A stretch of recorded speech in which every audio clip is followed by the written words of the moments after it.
आपने Gulliver's travels का नाम तो सुना ही होगा, है ना? वही कहानी जिसमें एक बहुत बड़ा आदमी है और छोटे-छोटे लोग हैं। पर क्या ये वाकई सिर्फ एक बच्चों की कहानी है? या फिर जोनाथन स्विफ्ट ने इसके जरिए हमें समाज का कोई ऐसा सच दिखाने की कोशिश की थी जिसे देखकर आज भी हम हैरान रह जाएं? देखिए, कहानी के जो दो सबसे फेमस हिस्से हैं ना, वो हमें दो बिल्कुल अलग-अलग दुनिया में ले जाते हैं। एक है लिलीपुट, जहाँ गलिवर एक जायंट जैसा है, और दूसरा है ब्रॉब्डन नैग, जहाँ वो खुद एक खिलौने जितना छोटा हो जाता है। पर बात यह है कि ये सिर्फ कोई मजेदार एडवेंचर नहीं है, बल्कि ये समाज पर एक बहुत ही गहरा, तीखा कटाक्ष है। तो आज के इस एक्सप्लेनर में हम इन्हीं यात्राओं के पीछे छिपे असली मतलब को डिकोड करने वाले हैं। हम ये देखेंगे कि ये कहानी एक एडवेंचर से कहीं ज्यादा कैसे है। लिलीपोट कैसे इंसानी घमंड को दिखाता है, ब्रॉबडिंग नैग हमारी कमियों को कैसे उजागर करता है, और सबसे जरूरी बात, हम ये समझेंगे कि स्विफ्ट की ये बातें जो सदियों पहले लिखी गई थीं, वो आज भी इतनी रेलेवेंट क्यों हैं। चलिए शुरू करते हैं। पर देखिए, इस किताब की गहराइयों में उतरने से पहले ना, हमें इसके राइटर जोनाथन स्विफ्ट को जानना होगा, और जानना होगा उनके सबसे ताकतवर हथियार के बारे में, जो थी उनकी कलम। पता है, जब ये किताब छपी ना, तो ये रातों रात हिट हो गई। आम लोग तो इसकी मजेदार कहानी को एंजॉय कर रहे थे, लेकिन उस वक्त के जो पॉलिटिशियंस थे, वो इसका असली मतलब पकड़ चुके थे। उन्हें समझ आ गया था कि स्विफ्ट की कहानी सिर्फ एंटरटेनमेंट नहीं है, ये तो उनके समाज और उनकी राजनीति पर एक सीधा सीधा हमला है। तो स्विफ्ट का ये हथियार था सटायर, जिसे हम हिंदी में व्यंग्य कहते हैं। अब देखिए, सटायर का मतलब सिर्फ हंसाना नहीं होता। इसमें ना ह्यूमर, आयरनी, एग्जैजरेशन यानी मजाक और चीज़ों को बढ़ा चढ़ाकर दिखाने का इस्तेमाल होता है, ताकि समाज की जो बड़ी बड़ी बेवकूफ़ियाँ हैं, जो भ्रष्टाचार है, उसे सबके सामने लाया जा सके। और यकीन मानिए, यही वो चाबी है जिससे गलिवर्स ट्रैवल्स का पूरा ताला खुलेगा। तो ठीक है, चलिए गलिवर के साथ उसकी पहली यात्रा पर निकलते हैं। हम जा रहे हैं लिलीपुट, एक ऐसी जगह जहां इंसानियत को एक बड़े ही अजीब एंगल से देखा जाता है। तो जैसे ही गलिवर लिलीपुट पहुंचता है, वो एक चलता फिरता पहाड़ बन जाता है। क्यों? क्योंकि यहाँ के लोग सिर्फ 6 इंच के हैं। अब सोचिए, गलिवर को अचानक एक मौका मिलता है हर चीज को ऊपर से देखने का, सिर्फ लोगों को ही नहीं, बल्कि उनके पूरे समाज, उनकी पॉलिटिक्स और उनकी लड़ाइयों को भी। और यहीं पर स्विफ्ट अपना कमाल दिखाते हैं। वो बताते हैं कि लिलीपुट की पॉलिटिक्स कितनी बचकानी है।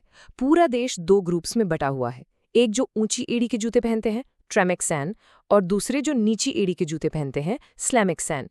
असल में ये स्विफ्ट का अपने ज़माने की टॉरी और विग पार्टियों का मजाक उड़ाने का एक तरीका था, क्योंकि उनकी लड़ाई भी कुछ ऐसी ही बेतुकी बातों पर होती थी। और सुनिए, बात सिर्फ पॉलिटिक्स तक नहीं रुकती। यहाँ पर धर्म के नाम पर सदियों से जंग छिड़ी हुई है। और वजह वजह जानकर आप हंस पड़ेंगे।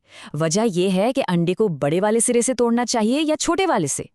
ये असल में स्विफ्ट का यूरोप में हुए भयानक धार्मिक युद्धों पर एक सीधा सीधा कटाक्ष था, जो अक्सर ऐसे ही छोटे छोटे बेमतलब के मुद्दों पर लड़े गए थे। और यही यही तो स्विफ्ट का जीनियस है। गलिवर की जायंट नज़रों से देखो तो लिलीपुट की जो सबसे बड़ी नेशनल प्रॉब्लम्स हैं, वो भी बच्चों के खेल जैसी लगती हैं, है ना? जब आप लोगों को और उनकी समस्याओं को इतना छोटा बना देते हैं, तो उनका घमंड, उनकी नफरत, सब कुछ उतना ही छोटा और बेमतलब नजर आने लगता है। तो लिलीपुट के बाद स्विफ्ट कहानी में एक जबरदस्त ट्विस्ट लाते हैं। वो पासा पूरी तरह से पलट देते हैं और हमें ले चलते हैं ब्रॉबडिंग नैग। यहाँ आकर सब कुछ उल्टा हो जाता है। ब्रॉबडिंग नैग में गलिवर खुद एक लिलीपुशन बन जाता है, एक खिलौने जितना छोटा। अब सोचिए, उसे अपने समाज, अपनी सरकार, अपनी पूरी इंसानियत को डिफेंड करना है, और किसके सामने? एक ऐसे जायंट राजा के सामने जिसकी नजरों में वो एक छोटा सा अजीब सा कीड़ा है। तो गलिवर बड़े गर्व के साथ अपने देश यूरोप की महानता के बारे में बताता है। वो अपनी सरकार, कानून, इतिहास सबके बारे में बताता है। लेकिन उस जाइंट राजा को इन बातों में कुछ भी महान नहीं लगता। उसे तो सिर्फ करप्शन, लालच, दोगलापन और बिना वजह की हिंसा से भरी एक कहानी सुनाई देती है। और बस गलिवर का सारा घमंड वहीं चकनाचूर हो जाता है। और सबसे शॉकिंग मोमेंट तो तब आता है जब गलिवर राजा को बारूद यानी गन पाउडर के बारे में बताता है। राजा ये सुनकर दहल जाता है। वो सोचता है कि ये इतना छोटा सा कीड़ा, ये अपने दिमाग में इतनी खतरनाक, इतनी इनह्यूमन तबाही के आइडियाज रखता कैसे है।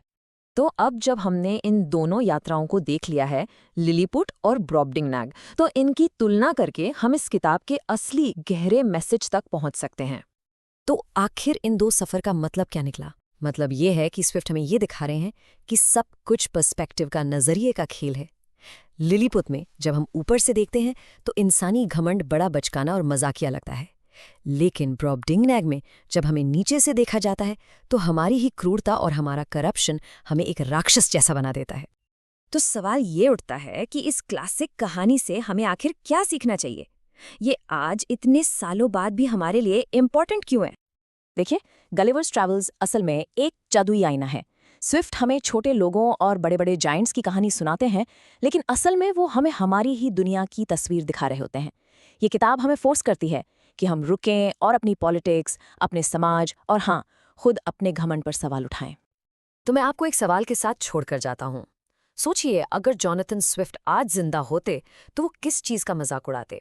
हमारे सोशल मीडिया ट्रेंड्स का, हमारी 24 घंटे चलने वाली न्यूज़ डिबेट्स का, या फिर हमारे रियलिटी टीवी शोज़ का? इस बारे में सोचिएगा ज़रूर। ऐसे ही और वीडियोज़ के लिए सब्सक्राइब करें।